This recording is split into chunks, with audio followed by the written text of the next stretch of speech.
जब एक पर्सन को किसी इमूवेबल प्रॉपर्टी से इलीगली डिस्पोजेस किया जाता है और वो पर्सन अगर उस प्रॉपर्टी का कब्ज़ा वापस लेना चाहता है तो वो सेक्शन 9 का सूट फाइल कर सकता है और उस प्रॉपर्टी की पोजेसन जो है वो रिकवर कर सकता है। एक कॉन्ट्रैक्ट करते हैं और उस टाइम पे अगर आप एक अमाउंट फिक्स कर लेते हैं कि अगर कोई पार्टी इस कॉन्ट्रैक्ट को ब्रीच करेगी तो वो इतनी अमाउंट एज अ कंपनसेशन पे करेगी, तो इसको लिक्विडेशन ऑफ डैमेजेस कहते हैं।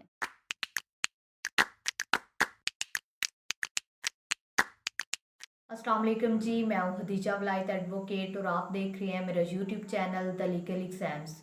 आज इस लेक्चर में हम लोग पूरे स्पेसिफिक रिलीफ एक्ट को एमसीक्यूज़ में कवर करेंगे, जिसमें मैंने हर सेक्शन में से एमसीक्यूज़ निकाले हैं और फिर उनको विद रेलिवेंट प्रोविजंस जो है वो एक्सप्लेन भी किया है।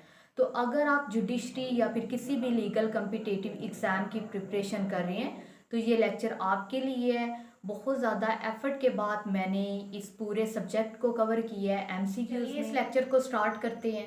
तो number 1, the specific relief act was enforced on dash. तो जो स्पेसिफिक रिलीफ एक्ट है वो 1 मई 1877 को इन्फोर्स हुआ, तो इसका राइट आंसर है C. Next, the specific relief act contain dash sections, तो इसका राइट आंसर है बी। टोटल 57 सेक्शंस हैं स्पेसिफिक रिलीफ एक्ट के। Next, the specific relief act 1877 contains dash schedule, तो इसका राइट आंसर है ए। एक ही स्केजुअल था जो कि वो भी रिपील्ड है। Next, as per section 3 of the specific relief act every duty enforceable by law is called dash. तो अगर लॉ के थ्रू हम पे कोई ड्यूटी इम्पोज की जाती है तो उसे क्या कहते हैं, तो इसका राइट आंसर है C, obligation. Next, section dash of the specific relief act provide ways of relief granting, तो इसका राइट आंसर है ए। जो सेक्शन 5 है स्पेसिफिक रिलीफ एक्ट का, उसमें कुछ मोड्स बताए गए हैं रिलीफ ग्रांट करने के फॉर एग्जांपल जो कोर्ट है वो जो प्रॉपर्टी की पोजेसन है वो पार्टी को हैंड ओवर करके रिलीफ ग्रांट कर सकती है या फिर रिसीवर अपॉइंट करके रिलीफ ग्रांट कर सकती है। इसी तरीके से एक पार्टी को ऑर्डर कर सकती है कि वो ऐसा एक्ट परफॉर्म करे जो एक्ट परफॉर्म करने की उस पर ऑब्लिगेशन है। तो ये सब मोड्स बताए गए हैं सेक्शन 5 में। Next, as per section 7 of the specific relief act specific relief can be granted for the mere purpose of enforcing a dash law. तो जो सेक्शन 7 है उसमें मेंशन किया गया है कि जो पिनल लॉज हैं उनको इन्फोर्स करने के लिए स्पेसिफिक रिलीफ ग्रांट नहीं किया जा सकता। Next, section dash of the specific relief act deals with cases of possession of immovable property. तो जो सेक्शन 9 है वो इमूवेबल प्रॉपर्टी की पोजेसन से डील करता है कि जब एक पर्सन को किसी इमूवेबल प्रॉपर्टी से इलीगली डिस्पोजेस किया जाता है और वो पर्सन अगर उस प्रॉपर्टी का कब्ज़ा वापस लेना चाहता है तो वो सेक्शन 9 का सूट फाइल कर सकता है और उस प्रॉपर्टी की पोजेसन जो है वो रिकवर कर सकता है। लेकिन यहाँ पे जो सेक्शन 9 है उसमें एक एक्सेप्शन भी दी गई है कि आप ये सूट गवर्नमेंट के अगेंस्ट फाइल नहीं कर सकते। Next, a person entitled to the possession of specific movable property may recover the same in the manner prescribed by the dash, तो इसका राइट आंसर है बी। अगर किसी ने मूवेबल प्रॉपर्टी के पोजेसन को रिकवर करना है तो सीपीसी में जो प्रोसीजर दिया गया उसको अडॉप्ट करते हुए वो पर्सन अपनी मूवेबल प्रॉपर्टी को रिकवर कर सकता है। Next, the contract which may be specifically enforced are dealt by dash to dash of the specific relief act, तो इसका राइट आंसर है ए। सेक्शन 12 से लेके सेक्शन 20 तक कुछ ऐसी सिचुएशंस दी गई हैं जिनमें एक कंट्रैक्ट को आप कोर्ट के थ्रू इन्फोर्स करवा सकते हैं। Next, specific performance of a contract can be sought upon dash, तो इसका राइट आंसर है सी, बोथ ए एंड बी। तो रिटन और ओरल दोनों कॉन्ट्रैक्ट्स को इन्फोर्स करवाया जा सकता है, लेकिन जो ओरल कॉन्ट्रैक्ट्स होते हैं उनको प्रूव करना थोड़ा सा मुश्किल होता है। अदरवाइज़ आप दोनों कॉन्ट्रैक्ट्स को, चाहे वो ओरल कॉन्ट्रैक्ट है या रिटन है, आप इन्फोर्स करवा सकते हैं। Next, relief can not be granted for agreements which are dash, तो इसका राइट आंसर है B, not enforceable by law. तो ऐसे एग्रीमेंट्स जिनको आप लॉ के थ्रू इन्फोर्स नहीं करवा सकते तो फिर इनमें रिलीफ भी ग्रांट नहीं किया जा सकता। Next, when a portion of the subject matter has cease to exist at the time of the performance, तो इसको सेक्शन 13 में डिफ़ाइन किया गया है कि जब दो पार्टीज़ आपस में कंट्रैक्ट करती हैं और कंट्रैक्ट के टाइम अगर उस कंट्रैक्ट का सब्जेक्ट मैटर एग्जिस्ट करता था, लेकिन बाद में जब परफॉर्मेंस का टाइम आया है तो उस टाइम पे अगर उस सब्जेक्ट मैटर का कुछ पोर्शन एग्जिस्ट नहीं करता, अब ख़त्म हो गया है, तो फिर जो सेक्शन 13 है वो हमें बताता है कि जो पोर्शन एग्जिस्ट करता है उस हद तक आप उस कंट्रैक्ट को परफॉर्म कर सकते हैं। तो इसका राइट आंसर है B. Next, where a party to a contract is unable to perform the whole of his part of it but the unperformed part left bears only a small portion. तो इसको section 14 में define किया गया है, जिसको हम लोग एक एग्जाम्पल से समझते हैं। फॉर एग्ज़ाम्पल, दो लोग कंट्रैक्ट करते हैं 100 एकड़ लैंड से रिलेटेड, ठीक है। अब एक पर्सन जो कि 98 एकड़ लैंड दूसरे पर्सन को ट्रांसफ़र कर देता है, ठीक है, लेकिन 2 एकड़ लैंड जो है वो ट्रांसफ़र नहीं कर सकता दूसरे बंदे को, क्योंकि वो 2 एकड़ लैंड उसके अपने नाम पे ही नहीं है, ठीक है, वो टाइटलशिप उसके नाम पे नहीं है, वो ओनर नहीं है, ठीक है। लेकिन उसने कंट्रैक्ट किया दूसरे बंदे के साथ कि वो 100 एकड़ ज़मीन जो है वो दूसरे बंदे को सेल करेगा, लेकिन यहाँ पे वो जो अपना पार्ट परफॉर्म कर रहा है कंट्रैक्ट का, वो ज़्यादा पार्ट वो परफॉर्म उसने कर दी है, 98 एकड़ लैंड जो है उसने ट्रांसफ़र कर दी है, और 2 एकड़ लैंड की हद तक वो एडमिट करता है कि मैं इसकी हद तक जो है वो कंपनसेशन पे करने को तैयार हूँ। तो यहाँ पे जो सेक्शन 14 है वो कहता है कि जो कोर्ट है वो इस पर्सन को डायरेक्ट कर सकती है कि जितना पार्ट तुम परफॉर्म कर सकते हो वो उतना परफॉर्म करो, और जो बाकी रह गया उसकी हद तक तुम कंपनसेशन पे कर दो।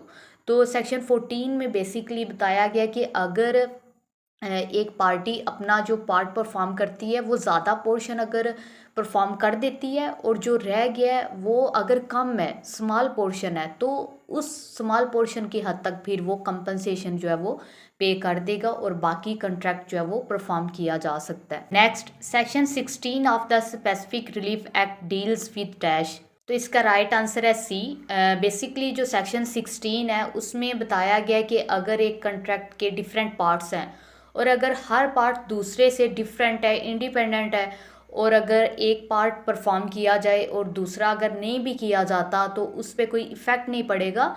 तो इस तरह की अगर सिचुएशन है तो कोर्ट ऑर्डर कर सकती है कि जो पार्ट परफॉर्म किया जा सकता है वो परफॉर्म करें। Next, if the court decides that the specific performance can not be granted but that there is a contract which has been broken by the defendant. तो सेक्शन 19 में इसका आंसर दिया गया कि अगर जो प्लेंटिफ है वो सूट फाइल करता है कोर्ट में कि इस कंट्रैक्ट की स्पेसिफिक परफॉर्मेंस करवाई जाए, लेकिन अगर कोर्ट को लगता है, कोर्ट ये डिसाइड करती है कि इस कंट्रैक्ट को इन्फोर्स तो नहीं करवाया जा सकता, लेकिन जो डिफेंडेंट है उसने इस कंट्रैक्ट को ब्रीच की है, तो इसलिए जो प्लेंटिफ है उसको कुछ कंपनसेशन अवार्ड की जा सकती है। तो इस सिचुएशन में जो कोर्ट है अगर ये चीज़ डिसाइड करती है कि स्पेसिफिक परफॉर्मेंस नहीं करवाई जा सकती, तो फिर वहाँ पे जो कोर्ट है वो प्लेंटिफ को कंपनसेशन अवार्ड कर सकती है। तो इसका राइट आंसर है बी।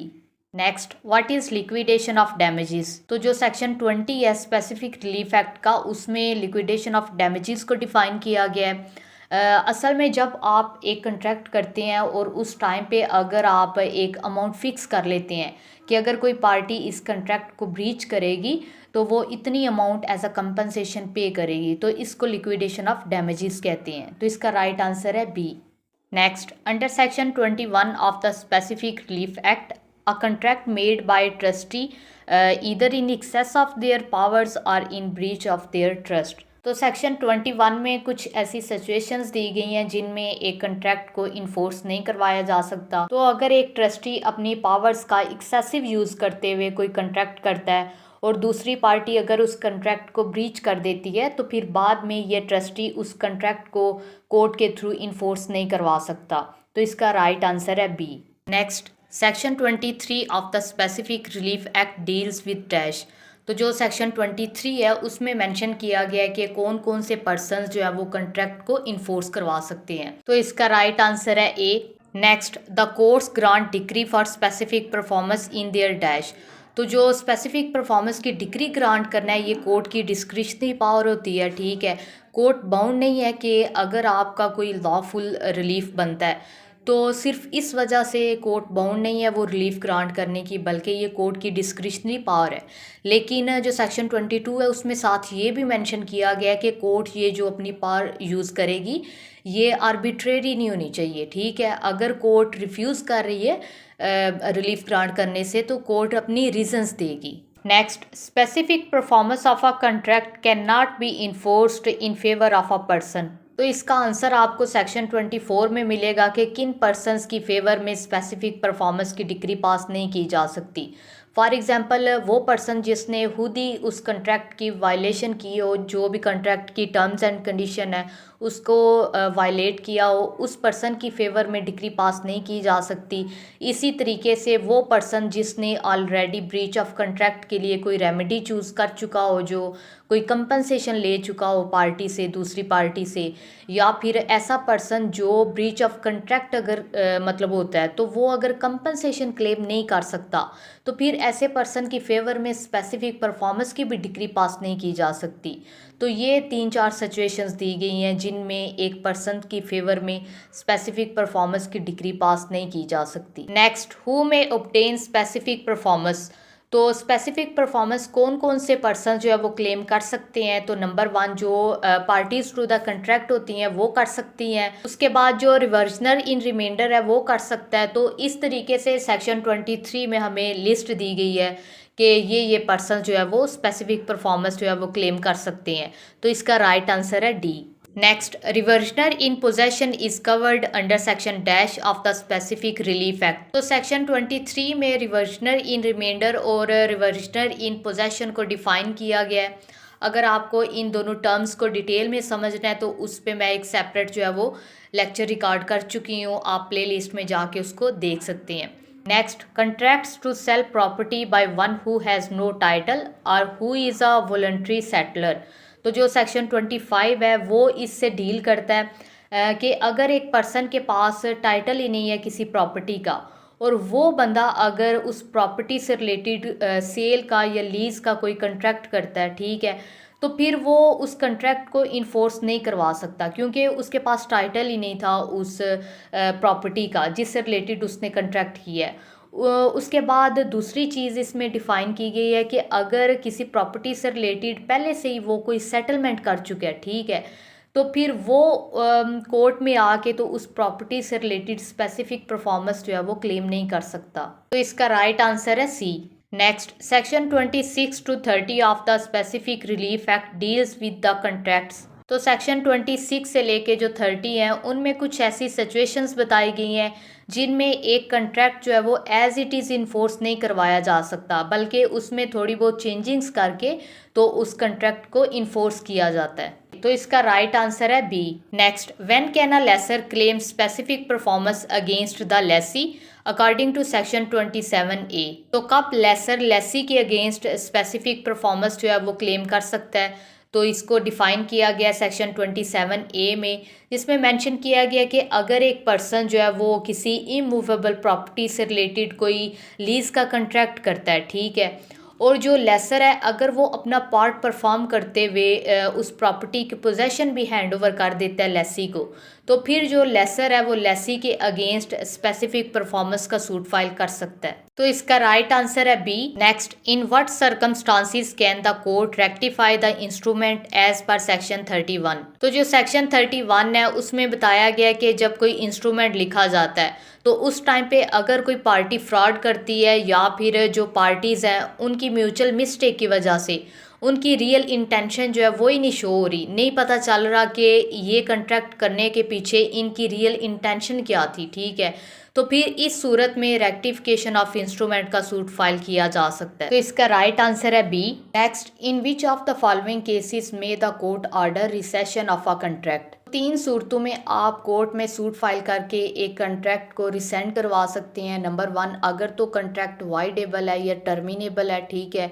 दूसरे नंबर पे अगर एक कंट्रैक्ट अनलॉफुल है अपनी अपीयरेंस से। उसके बाद थर्ड नंबर पे अगर कोर्ट ने कंट्रैक्ट ऑफ सेल से रिलेटेड कोई स्पेसिफिक परफॉर्मेंस की डिग्री पास की है और कोर्ट ने ऑर्डर किया है कोई अमाउंट पे करने का, और अगर परचेज़र या फिर जो लेसी है वो डिफ़ॉल्ट कर जाता है, वो ये अमाउंट पे नहीं करता, ठीक है, तो फिर दूसरी पार्टी जो है वो कोर्ट में सूट फाइल कर सकती है और कंट्रैक्ट को रिसेंड करवा सकती है। तो इसका राइट आंसर है all of the above. Next, according to section 37 what can a plaintiff pray for in the alternative when instituting a suit for specific performance of a contract in writing. Section 37 में mention किया गया कि अगर एक person specific performance का suit file करता है और वो ये भी प्रे कर सकता है कि अगर इस कंट्रैक्ट को इन्फोर्स नहीं करवाया जा सकता तो इन अल्टरनेटिव रेमेडी इस कंट्रैक्ट को रिसेंड कर दिया जाए, उसको ख़त्म कर दिया जाए। तो इसका राइट आंसर है बी।